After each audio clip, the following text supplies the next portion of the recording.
Assalamualaikum warahmatullahi wabarakatuh. Selamat pagi, salam sejahtera untuk kita semua, terkhusus anak-anakku kelas 11, 1 maupun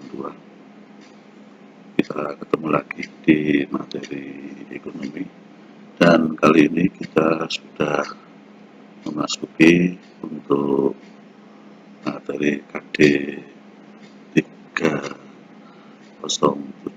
yaitu tentang kerjasama ekonomi internasional. Nah,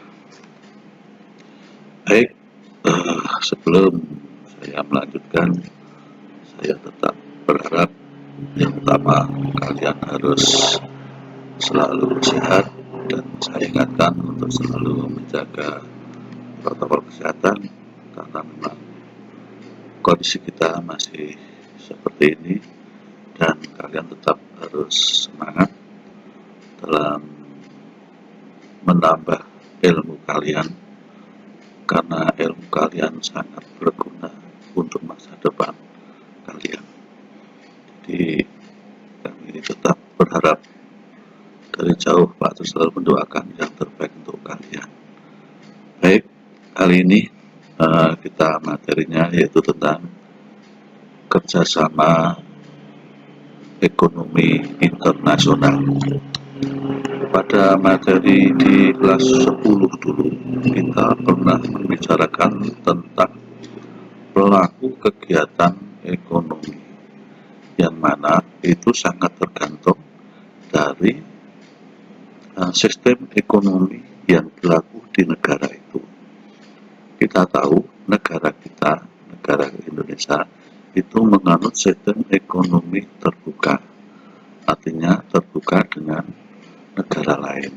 Nah, di negara yang menerapkan sistem ekonomi terbuka itu ada 4 pelaku, yaitu RTK, RTP, pemerintah, dan masyarakat luar negeri. Nah, pada kali ini, pada masa peran dari masyarakat luar negeri itu adalah dengan adanya kerjasama ekonomi internasional. Baik, langsung saja, kira itu sebagai pengantar saja untuk mengingatkan kita pada materi yang pernah kita pelajari. Nah, kerjasama internasional adalah kerjasama yang dilakukan satu negara dengan negara lain atau dengan beberapa negara lain sekaligus.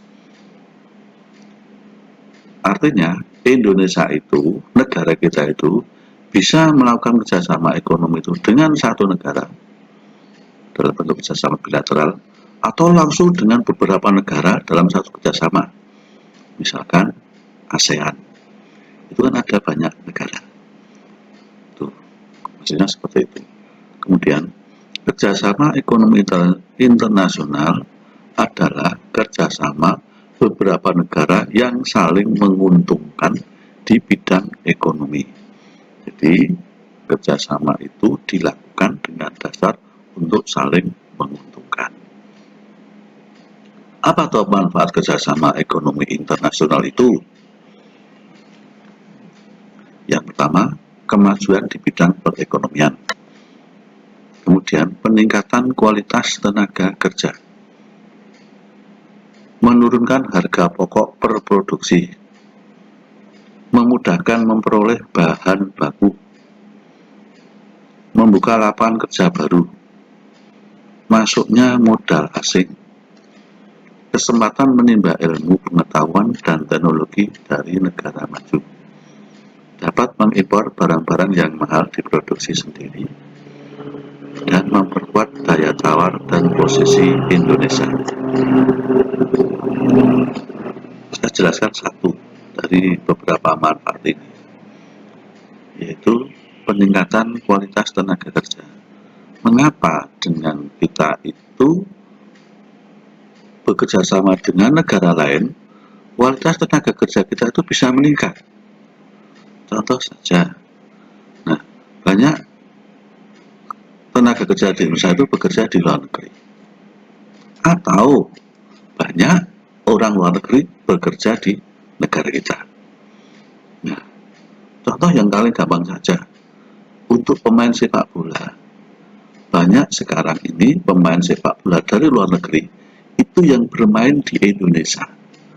Nah, dengan adanya orang asing, pemain asing yang bermain di Indonesia ini, otomatis pemain kita itu bisa meniru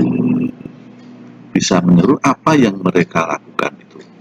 Keterampilan mereka yang mereka itu bisa diterima oleh pemain yang lain. Seperti itu adalah satu contoh saja. Dan bentuk-bentuk kerjasama ekonomi internasional.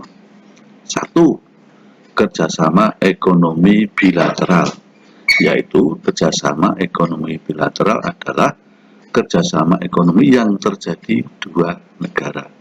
Misal Indonesia dengan Malaysia, Indonesia dengan Singapura, Indonesia dengan Thailand, itu adalah bilateral. Kemudian kerjasama ekonomi regional, yaitu kerjasama ekonomi antara beberapa negara yang berada dalam satu kawasan tertentu. Misalkan ASEAN. ASEAN itu kerjasama beberapa negara yang ada di Asia Tenggara. Di Asia Tenggara. Yang lebih besar lagi Asia. APEC, AFTA. AFTA itu adalah kepanjangan dari ASEAN Free Trade Area. Maksudnya adalah kawasan perdagangan bebas Asia Tenggara. APEC ini adalah juga kerjasama ekonomi untuk di negara Asia, bukan ASEAN, bukan APEC. Yang ketiga, kerjasama ekonomi multilateral, banyak negara, yaitu kerjasama ekonomi multilateral adalah kerjasama antara lebih dari dua negara dan tidak dibatasi oleh wilayah tertentu, misalnya ILO, IMF, dan lain sebagainya. Jadi semua negara dari berbagai kawasan tertentu itu bisa kerjasama dalam bentuk multilateral ini. Yang keempat, kerjasama ekonomi antar regional. Kerjasama ekonomi antar regional adalah kerjasama antara dua atau lebih lembaga ekonomi regional. Misalkan ASEAN dengan Uni Eropa. Jadi kerjasama negara-negara di negara Asia Tenggara dengan di negara-negara Kesatuan Eropa, MEE itu ya. Atau dengan negara-negara Amerika Serikat atau Amerika Latin atau dari Afrika dan lain sebagainya. Itu adalah antar regional. Kemudian yang kelima, kerjasama ekonomi yang berdasarkan tujuan dan lapangan usaha. Nah, jadi ini ada khusus kalau ini ya, khusus. Jadi dasarnya kerjasama itu adalah untuk menentukan sudah ada tujuannya itu. Ada bidang-bidang tertentu.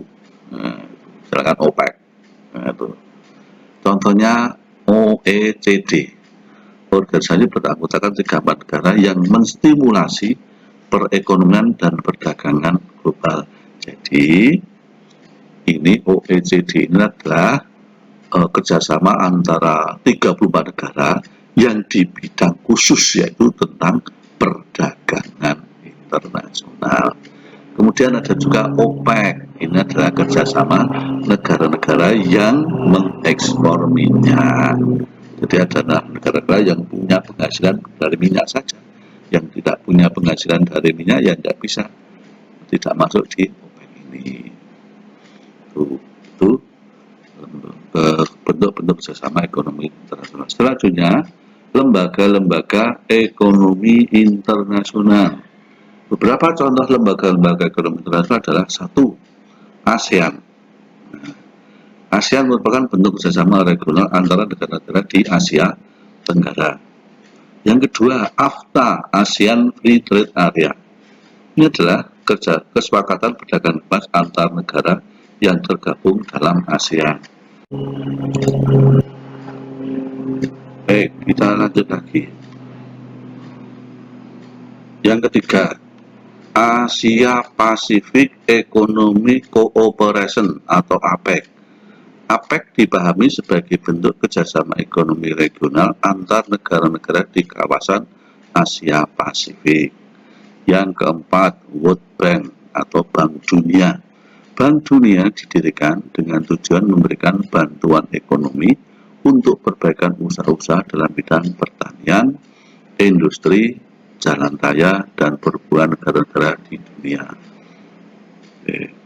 Yang kelima, International Labour Organization (ILO).